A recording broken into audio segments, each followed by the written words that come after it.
Love marriage better है या फिर अरेंज मैरिज? इस टॉपिक पे हर किसी इंसान का अपना अपना एक स्ट्रॉन्ग ओपिनियन होता है। जिसको लव मैरिज में काफी अच्छा अनुभव होता है वो लव मैरिज प्रीफर करता है और आपको भी सलाह देगा कि यार लव मैरिज जरूर कर लें। अरेंज मैरिज के केसेस पे क्या होता है, जिसको अरेंज मैरिज पे बहुत ही अच्छा एक्सपीरियंस मिला होता है शादी का, तो वो अरेंज मैरिज प्रीफर करता है कि आज के टाइम पे अरेंज मैरिज से बेटर कोई सा भी शादी नहीं है। पर सच्चाई दोस्तों ये टोटली अलग है इन दोनों बातों से, क्योंकि आज के समय में रियलिटी ये है कि दोनों ही जो शादियां हैं अरेंज और लव दोनों ही सक्सेस नहीं है। दोनों में लोग फेल हो जाते हैं। लोग सोचते हैं लव मैरिज में सिर्फ अंडरस्टैंडिंग अच्छी होती है और सिर्फ प्यार ही प्यार भरा होता है, लेकिन अरेंज मैरिज में सिर्फ एक व्यक्ति कॉम्प्रोमाइज करता है और जीवन भर कॉम्प्रोमाइज के साथ जिंदगी जीत। पर रियलिटी इतनी सिंपल नहीं होती। आज मैं आपको इन दोनों के बीच का रियल डिफरेंस और रियलिटी बताने वाला हूँ। स्टेप बाय स्टेप बताऊंगा। अगर आप शादीशुदा हैं, ऑलरेडी आप लव मैरिज में हैं या अरेंज मैरिज में हैं, तो ये वीडियो आपको आपके रिलेशनशिप को, आपके जो मैरिटल लाइफ है इसको स्ट्रांग बनाने में मदद करेगा। कुछ हिंट्स मैं दूंगा, कुछ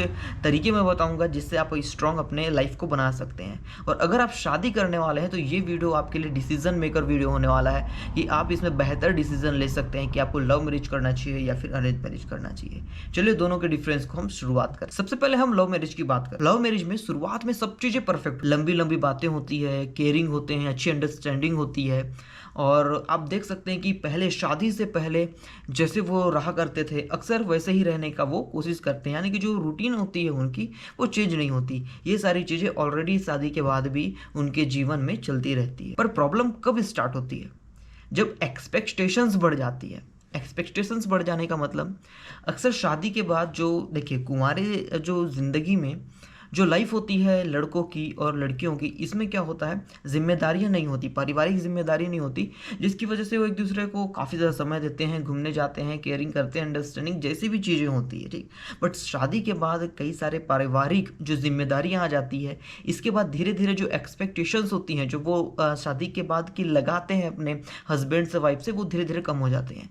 हस्बैंड अपने जॉब में काफ़ी ज़्यादा बिजी हो जाते हैं तो समय नहीं दे पाते, पहले जैसी लंबी बातें नहीं हो पाती, केयरिंग थोड़ी सी कम हो जाती है और इस वजह से जो अंडरस्टैंडिंग है उसमें थोड़ा बहुत ही बदलाव आना चालू हो जाता है। सेम चीज़ वाइफ के लिए होती है। वाइफ भी जब शादी कर लेती है तो घर के कामों में भी इतनी ज़्यादा व्यस्त हो जाती है कि उसको अक्सर अपने हस्बैंड के समय नहीं मिलता। तो यहीं पर प्रॉब्लम जो लव मैरिज वालों की है मैक्सिमम स्टार्ट हो जाती है। अगर आपने लव मैरिज किया है तो आपके घर में ये प्रॉब्लम चल रही है कि नहीं, हमें कमेंट सेक्शन में बताइएगा। तो लव मैरिज का फ़ायदा बस ये है दोस्तों कि पहले से एक दूसरे को जानते हैं, पहले से ही एक दूसरे के प्रति अंडरस्टैंडिंग होती है और आप एक दूसरे के साथ ज़्यादा कंफर्टेबल फील करते हैं। पर प्रॉब्लम यहाँ पर तब आ जाती है जब ओवर एक्सपेक्टेशंस आ जाती हैं। मैंने बताया ओवर एक्सपेक्टेशंस क्या है कि पहले की जैसे तुम मुझसे बात करो, पहले जैसा समय दो, पहले ही जैसा केयर करो, पहले ही जैसे अंडरस्टैंडिंग लेके आओ, ठीक। तो ये सारी चीज़ें हमें प्रॉब्लम्स को क्रिएट करती है और इसी चीज़ से फैमिली जो कॉन्फ्लिक्ट्स है वो ज़्यादा होने लगती है।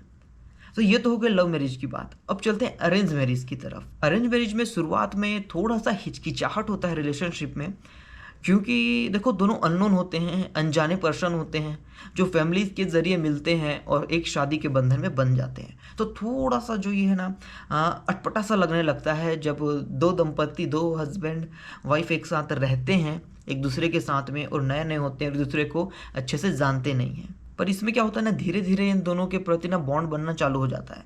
जो देखिए अचानक से शुरुआत अरेंज मैरिज में कुछ भी नहीं होता। शुरुआत में वो एक दूसरे को समझते हैं, धीरे धीरे उनके बीच में प्यार आने लगता है, धीरे धीरे उनका जो बॉन्डिंग है एक दूसरे के प्रति वो बढ़ता है।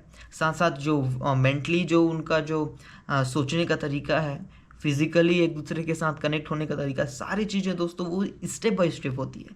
यानी कि धीरे धीरे धीरे धीरे करके उन जो रिश्ता है वो मजबूती की ओर आगे बढ़ता है। यहाँ पर जो एक दूसरे के लिए प्यार है वो धीरे धीरे डेवलप होता है, ना कि इंस्टेंट हो जाता है कि तुरंत आपने शादी किया तुरंत प्यार हो गया, ऐसे नहीं होता।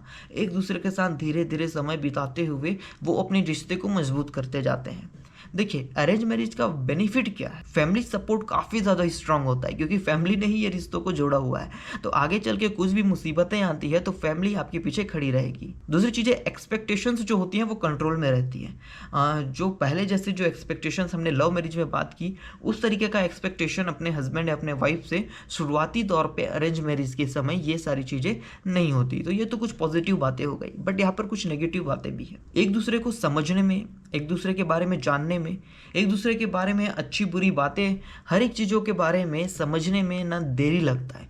धीरे धीरे धीरे धीरे धीरे धीरे ये चीज़ें डेवलप होती है और एक दूसरे के प्रति जो इमोशनल कनेक्शन होता है, फिजिकल कनेक्शन होता है, जो मेंटली जो बॉन्डिंग होती है, ये सब बहुत ज़्यादा स्लो होता है। तो ये इसकी छोटी सी नेगेटिव पॉइंट है। ठीक है, तो ये हो गया अरेंज मैरिज की बात। कितने लोग इस चीज़ से रिलेट किए हैं अरेंज मैरिज वाले, हमें कमेंट में बताइए। तो अब चलते हैं कि रियलिटी क्या है, इसके पीछे सच क्या है। तो चलो अब हम जानते हैं कि दोनों में से कौन सी चीज़ें आपके लिए परफेक्ट है। मेरा ये मानना है कि मैरिज का जो टाइप है ना वो इंपॉर्टेंट नहीं है, चाहे वो अरेंज मैरिज के टाइप हो, चाहे वो लव मैरिज का टाइप हो। टाइप यहाँ पर इंपॉर्टेंट नहीं है, इंपॉर्टेंट है यहाँ पर आपका माइंड सेट। चाहे लव हो चाहे अरेंज मैरिज, अगर आप रिस्पेक्ट, अच्छा कम्युनिकेशन और एफर्ट्स आप नहीं लगाते हैं तो आप चाहे अरेंज मैरिज हो चाहे लव मैरिज, आप दोनों में ही फेल हो जाएंगे। देखिए, प्यार से शादी जरूर हो सकती है, लेकिन शादी चलती है एक दूसरे के प्रति अंडरस्टैंडिंग से। यहाँ पर अक्सर शादी की टाइप मैटर नहीं करता, मैटर करता है कि आप कैसे इंसान हो, चाहे आप लव मैरिज में हो चाहे आप अरेंज मैरिज में हो। देखिए, जब आप लव मैरिज में होते हैं आपको धोखा मिलता है तो आपका माइंड बन जाता है कि अब तो हम लव मैरिज करेंगे ही नहीं, हम तो अब अरेंज मैरिज करेंगे।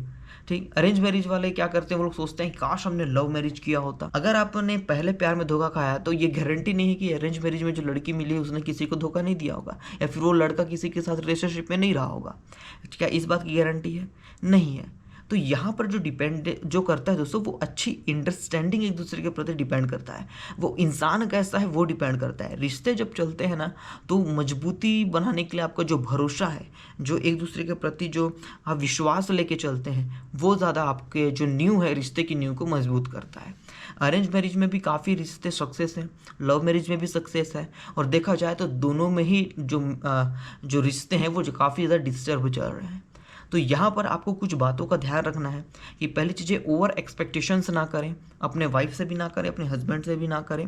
अगर अच्छे रिश्ते को चलाना है तो मैंने इसके ऊपर पूरी वीडियोस भी बना के रखी है, अच्छे अच्छे कंटेंट पे मैंने वीडियो बनाया है शादीशुदा लोगों के लिए, और माता पिता हैं उनके लिए भी मैंने बताया है कि बच्चों को कैसे हम गाइड कर सकते हैं।